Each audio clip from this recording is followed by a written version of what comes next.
रवि 19 साल का मेहनती युवक खाना पैराडाइज नाम की फूड डिलीवरी कंपनी में काम करता था। वो कंपनी का सबसे होनहार कर्मचारी था। उसने आज तक कोई भी ऑर्डर देर से नहीं पहुंचाया था। कंपनी का मालिक उस पर बहुत भरोसा करता था।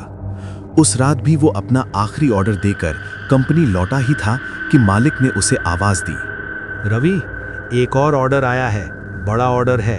अगर इसे छोड़ दिया तो कंपनी को नुकसान होगा। क्या तुम कर लोगे? रवि थका हुआ था, लेकिन उसने मुस्कुराकर हामी भर दी। सुनसान रास्ता और वो पुराना घर। रात के करीब 11:30 बजे वो दिए गए पते पर पहुंचा। घर शहर से काफी दूर था। सड़क के दोनों ओर घने पेड़ थे, जिनकी परछाइयां चांदनी में अजीब आकृतियां बना रही थीं। हवा में ठंडक थी, लेकिन उसके माथे पर पसीना था। घर बहुत बड़ा और पुराना था। टूटी हुई खिड़कियां, जंग लगा गेट और दीवारों पर काई जमी हुई थी। ऐसा लग रहा था जैसे वहां सालों से कोई नहीं रहता हो। रवि का दिल जोरों से धड़कने लगा। शायद कोई अमीर आदमी होगा, उसने खुद को समझाया। वो धीरे से गेट के अंदर गया।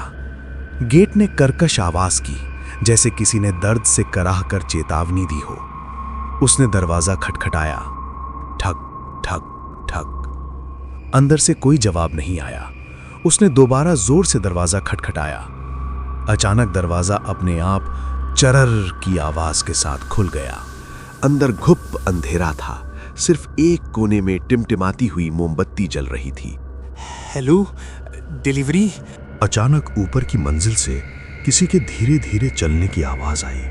ठक ठक ठक, जैसे कोई लकड़ी की छड़ी के सहारे चल रहा हो।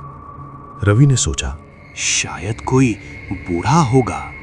वो हॉल के अंदर कदम रखता ही है कि दरवाजा पीछे से जोर से बंद हो जाता है। धड़ाम। रवि घबरा जाता है। तभी सामने की दीवार पर एक बड़ी तस्वीर दिखती है, एक बूढ़े आदमी की। उसकी आंखें अजीब थीं, जैसे सीधे रवि को घूर रही हो। अचानक उसे एहसास हुआ, तस्वीर में वही चेहरा है जो अभी सीढ़ियों से उतर रहा है। सीढ़ियों से एक बूढ़ा आदमी उतरा। सफेद कपड़े, झुका हुआ शरीर और आंखें बिल्कुल काली। वो धीरे धीरे रवि के सामने आकर रुक गया। तुम देर से आए हो। उसकी आवाज सूखी और खोखली थी। रवि कांपते हुए बोला, नहीं सर, समय कर। बूढ़ा मुस्कुराया। उसके दांत काले और टूटे हुए थे। मुझे गरम खाना पसंद है, बहुत गरम। अचानक कमरे का तापमान गिर गया। रवि की सांसें धुआं निकलने लगा। उसने जल्दी से बैग खोला, लेकिन अंदर खाना नहीं था। बैग के अंदर सिर्फ मिट्टी और पुराने जले हुए कपड़ों के टुकड़े थे।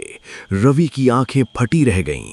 तभी उसे दीवार पर लगी तस्वीर में तारीख दिखी, मृत्यु 2002। रवि के हाथ से बैग गिर गया।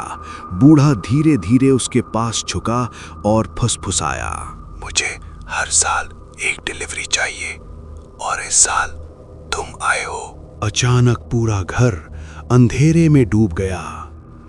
अगली सुबह अगले दिन कंपनी के मालिक को खबर मिली कि जिस पते पर रवि गया था, वहां तो पिछले 20 साल से कोई नहीं रहता।